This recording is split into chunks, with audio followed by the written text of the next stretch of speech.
Imagine that you found a game that as you spent more time on it, you became more productive, more engaged, like some limitless positive feedback loop where the more you played, the more you'd get out of your play. Imagine what your career, studies, relationships would look like. How much more you'd be able to improve the world. This is what I've been working on.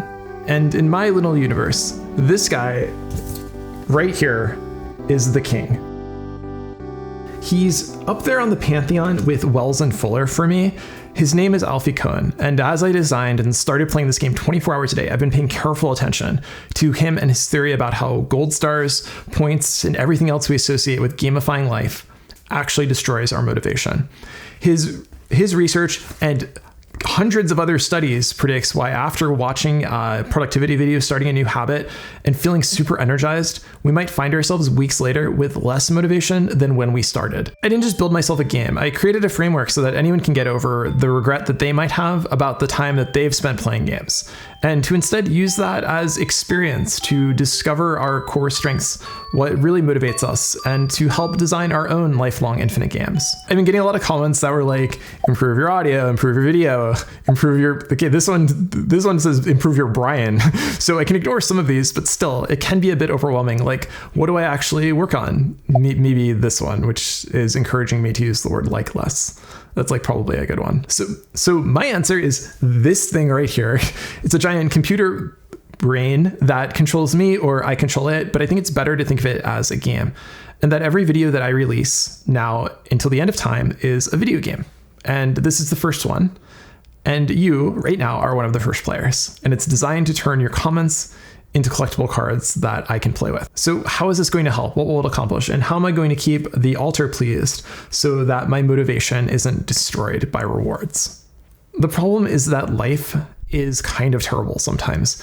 Games may be escapist, but at least they give us a clear sense of purpose and are usually pretty fun. Reality and societies are poorly designed, and it's no surprise that many people feel hopeless when our influence in the world is so visibly limited. Games come with wonderful feedback systems. The most successful games all have them. In basketball, you immediately know the ball goes in or it doesn't. Games also come with these unambiguous goals and the exact rules for how to achieve them, and some certainty that we can. People have tried to create countless social productive games, but I don't know of anyone who actually plays them. There's something about them, like the external rewards, the lack of agency, they just aren't fun or give us meaningful feedback. It's like we know it's not actually a game. Everyone I know that tries to gamify their life just destroys whatever motivation they already had. So what can we do? Well, this is an experiment in exactly that. This right here was me at my happiest, my best. So I thought. I had just made top 200 in a video game called Dota, and I was about to go pro. And this was out of around maybe 12 million monthly players. I was on the cusp of competing in tournaments where I could win millions of dollars. I was starting to make real money. The problems for me piled up slowly, but soon they were impossible to ignore. My sleep schedule failed first. Most of my viewers watched in the late evening, which meant I was often up past 2 a.m. and then sleeping through the next day. My partner didn't want to marry a gamer. It was clearly awkward being with someone who would be introduced at parties, weddings, to friends and families as a gamer. Other friends told me that they would be willing to give up anything if I would just give up gaming, that I was wasting my potential. I was just playing a game. And underneath it all, I sensed they had a point. But it felt so contrary to everything that was happening for me inside when I played. When I played, I felt like I was the best version of myself, able to think clearly, to see the possibility space, to compete at the highest levels, and to feel challenged. When reviewing games, I'd pause. Guess what would happen for the next five seconds, the next minute, the rest of the game? I would do this for 14 hours a day. I felt energized, productive, and engaged. I was learning, and I was getting better. More than that, it was my dream. But I wasn't really contributing anything to other people. I was entirely inwardly focused. And I had become the best at something that couldn't help another person. A lot of shame followed and regret for spent time. In some ways, this project may be read as an attempt to redeem that time and effort, but I don't think it's that cynical. I do believe that time was positively spent, and I think it was partially working towards this. Okay, before I say anything else, I want to talk about the most important feature. This is like the one thing I would leave you with if you take nothing else away from this video. It's the deck. This deck right here. If you're like me and you used to watch productivity videos on YouTube, read great books and feel motivated and then lose it all later, this deck is what might save you. It's a strategies deck, and each day I deal out 3 cards and I pick 2 of them. I'm trying to offer this early as a lens for you to apply as you come across different strategies in this video and others. And I want to encourage you that any that you come across to write them down if they seem actionable, and then just to make your own deck. You can cut up little scraps of paper, like cardstock, proxy them on Magic the Gathering cards, write them on playing cards. It doesn't matter. Just get them down on paper. And then tomorrow, draw 1 or 3 at the start of the day, and you'll be exposed to some of the raw infinite power of a deck of playing cards with the Sharpie on them. But like, really, it's good. If you want to use the same strategies day after day, just call it your starting hand. The game has 3 components, 3 different areas. Videos like this one, the physical components, the board, cards, and habit tracking, and a virtual dashboard and community interface. The rules are simple. The game is oriented around projects. I'm limited to 3. I found that spreading my focus on any more than 3 projects results in too little progress on any of them. So I'm a little bit more ambitious in my goals, but I have fewer of them. I track my current projects here. A, B, and C. A is always the current video. B is another large long-term project, and C is for me, Christopher, and I only work on it at night. I track my time, habits, and goals. I'm going to link to my time tracking sheet in the description below. It's super basic. I use it like this, and every 30 minutes I just write down what I'm working on. I got the idea from the Blade Runner tabletop game, where one of you have this case file time tracking sheet, and I just kind of made a much more basic version for tracking my own time in the real world where I'm not a Blade Runner. I draw cards for the day as strategies and also tasks for my projects. I then make a list of what needs to be done to accomplish the project, and I just work through that in order, giving myself some choices on what to do during the day. I wanted to avoid the common pitfalls, thank you, Alfie, of rewards that undermine intrinsic motivation and cause us to produce worse, less creative works. There are like hundreds of studies on this exact phenomenon that substantiate this. It's actually frightening. Rewards are completely corrosive to productivity and creativity. Think of it this way. If you wouldn't punish yourself for a job well done, you probably also shouldn't reward yourself too much either. I've also linked in the description to an ongoing reference document that will have links to these studies. Okay, look, I'm not an artist, so the components are kind of amateur. If you think they should look better, do what any reasonable person would do and leave a comment that I should take on a project to get better at making art. That's right, the comment vacuum. You can do this now, and I might draw the card. This guy right here is the vacuum. I check the comments for videos, read through all of the suggestions, and see if any can be distilled into actionable ideas, and then sort them into 2 categories: things I want to do, things I don't want to do. So there's no evaluation on whether or not the idea is actually any good. Then the ones I want to do make up this deck. The ones I don't want to do make up his deck, the bad book guy. There's this constant war happening between my focused attention and this guy over here. He's trying to collect my attention and spend it on something evil, probably. And if his meter gets full, I draw a card from his deck. It's the only way of depleting his powers, finishing a project or drawing the card. I have SOPs on the other side of the Kanban board here, which, yes, is like another place to have to update checklists when they change, but it does relate to this challenge in the bad book guy's deck right here, offline mode. If I draw this card, I'm working without computers for the day. So I created these as a kind of antidote, counter spell to that card in case it comes up. This is the deck I talked about before, the experiment deck. This deck is key. Think of it like a laboratory. These are strategies you can draw whenever you're struggling or even if you're not. I track longer term strategies on this clock, which works better than writing in the margins of random books. Yes, this will save me. Literally, I write that sometimes. I have a place now where information naturally goes and it will be encountered and used, and it's fun. Life is itself an experiment, and I think the more experiments we can make, the better. It's not enough for me to know. I'd much rather learn something new than really apply the stuff that I'm learning sometimes, but I think that I'm better off when I am able to act on new knowledge that I acquire repeatedly. This is the power of scaffolding, and games make great scaffolds. Projects have inputs and outputs. The input is time, which is represented and tracked over tasks on the sheet. The output has to be defined, and it should clearly lead to my current goals. If it doesn't, the project doesn't get onto the board. Some projects have special requirements or project and skill prerequisites, like writing a novel requires writing a short story and having it published first. Sequencing projects and making them dependent on each other doesn't just provide identified motivation, it also gives a clear path to mastery and progress toward my goal. And the goals matter. If you don't know your goals, that's okay.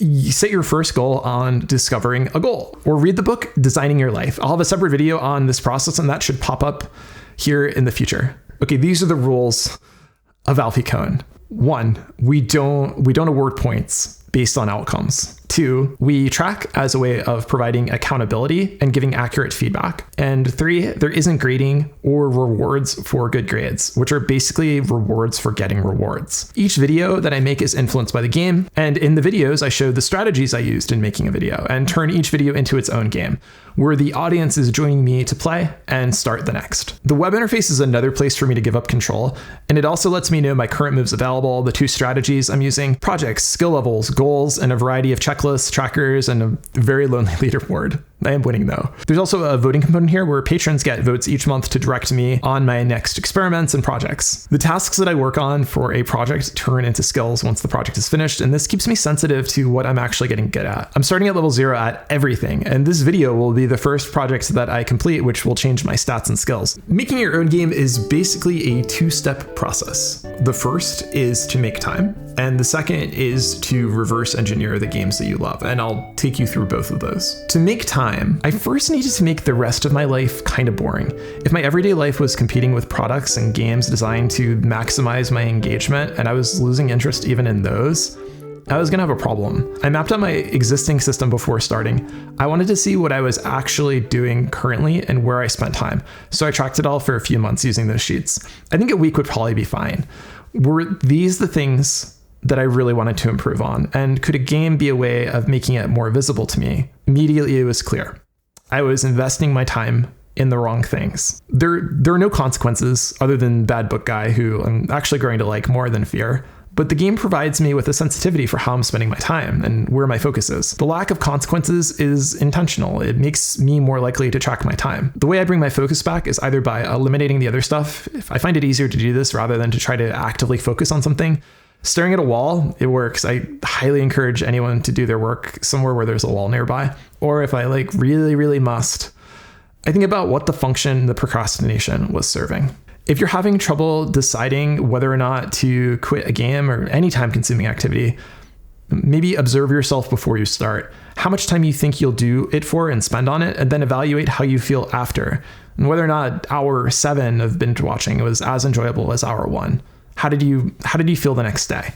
I then went game by game and wrote down which mechanics or moments I loved and remembered the thoughts and feelings I had when I was in the experience. I'm going to leave my notes as a comment down below, and you can do the same with yours to compare.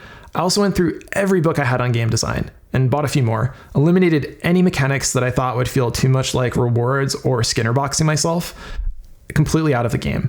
What I was left with was that I seemed to really love competitive games that were massively social, and I hated making decisions. The analysis resulted in the axioms listed here. The most engaging games give us tasks which are difficult but possible, and we can immediately tell if we're succeeding. We begin to trust that the more work we put in, the more results we'll see. And as we level up, we unlock more of the world and can visibly see these results of our labor. There's this clear chain of cause and effect. Games like World of Warcraft are totally optimized to keep us in the game loop with this IV drip of blissful productivity. We're always given a next action, a next quest, an upcoming raid. People begin to rely on us and we rely on the game. Could I get this in real life? This is why I worked in the tracking to make progress visible and the sequencing of projects with clear next actions where one leads to the next to something important to my goals, where I wouldn't mind failing along the way because I'd be reminded of the progress that I've made so far, and that because progress would start to feel inevitable. Countless studies show that the best way to improve your quality of life is to have a specific goal, something to do and to look forward to, and it should be something that you really care about. Grand in scale, and ideally oriented around other people or solving a problem. From this clear goal attached to a specific task, we can start to find purpose. I needed to get clear on what my goals were so that I could know whether or not each step was one toward achieving that goal. Goals are kind of like sieves and filters in this way. This was hard for me.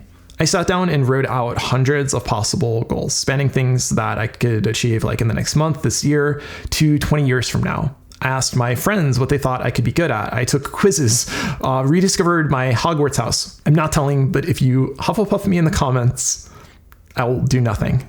You can read into that what you will. Should each video have a clear goal? My channel, my life? What was I supposed to know this? what could I be the best in the world at? And what if it was Dota? I was honestly stuck here. And then something happened while I was working on this video. It was a week into programming my website, 5 days of which were spent on an 8-hour-long ASCII video to help me fall asleep. Yes, really. And then I looked over how I was spending my time on the timesheets. And what really stood out was how much time I spent developing skills that aren't actually meaningful to me. And I was so frustrated. I didn't want to get better at programming. I didn't want to invest XP points into game design and programming. And then it was, wait a second, is this actually working? Was this the feedback loop that I needed to connect everyday actions and the time that I spent to goals? Was it like becoming clear now? I just started ripping out features and adding coming soons to the unessential on the website. I could always make this better. This is just version 1 or 0.1 or probably less than that. It's pretty basic. Even if I don't know what I want to invest XP into, I definitely know what I don't want to. And the same principle that I use to increase my focus by decreasing my non-focus seems to work for goals as well. I just need to know my not goals sometimes. But in this case, it helped to have an actual goal. And I found it as a note from past me to future me that I wrote while I was watching My Dinner with Andre. I don't know about you, Wally, but I just have to put myself into a kind of training program to learn how to be a human being. I mean, how did I feel about anything? I didn't know. What kind of things did I like? What kind of people did I really want to be with, you know? And the only way that I could think of to find out was to just cut out all the noise and stop performing all the time and just listen to what was inside me. See, I think a time comes when you need to do that.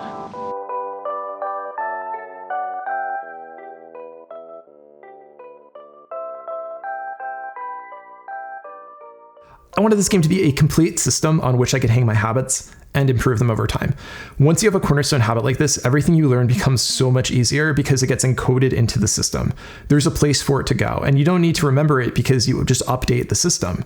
It becomes this external body that you can work on and that your knowledge becomes permanently influential within. So I just learn the rules, I play the game, and then I update it as it changes. I think what draws me to this idea is that when I talk about applying games to parts of life, which can be difficult, I'm really talking about experimenting with modes of existence and different ways of living. And the interface from theory to practice is really tricky. People abandon theories often when they learn how difficult they are to actually put into practice. We experience boredom, we don't try, we just get frustrated really quickly. The scaffolding gives me a way to reliably act on all of the things that I'm coming across and turn them into actions or into experiments with a very low threshold to action and even lower stakes. It's also a bit of spaced repetition where I come across the information repeatedly and sometimes unexpectedly. And if it doesn't work, I can always draw a new card tomorrow.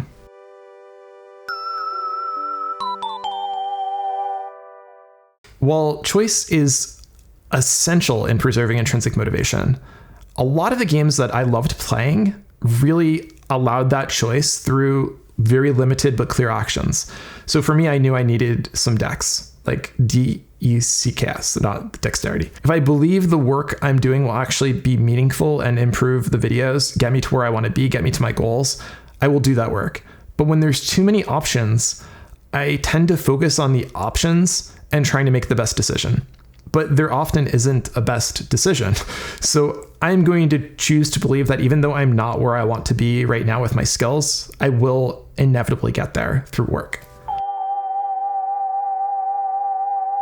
When I examined the activities that would draw me away from work and diffuse and spread my focus over a wide area, they were often social, and many of my favorite games were also highly social.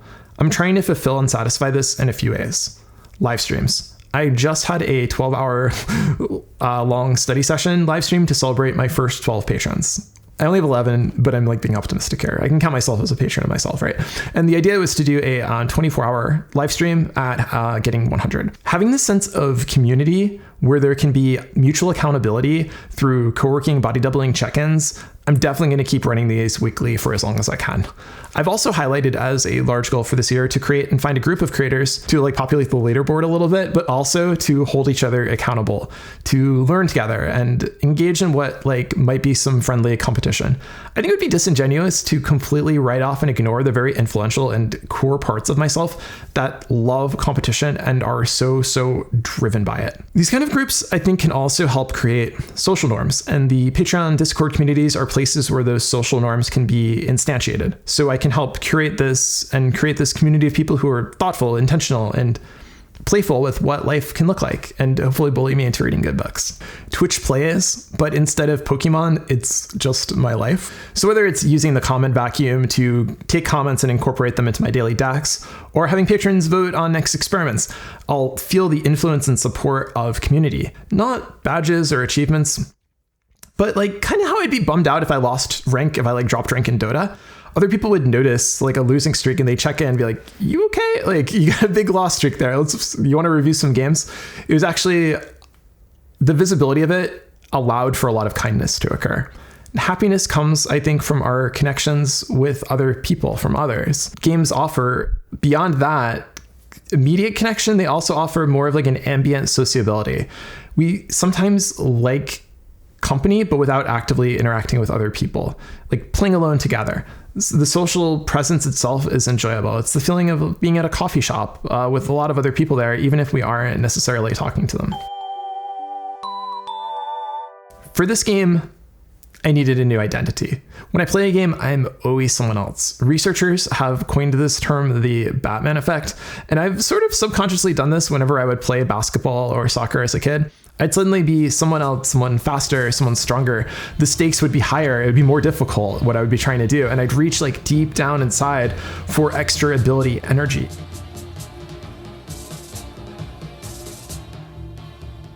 Making it part of my everyday identity is a bit too hard still, but maybe I can put on the mask.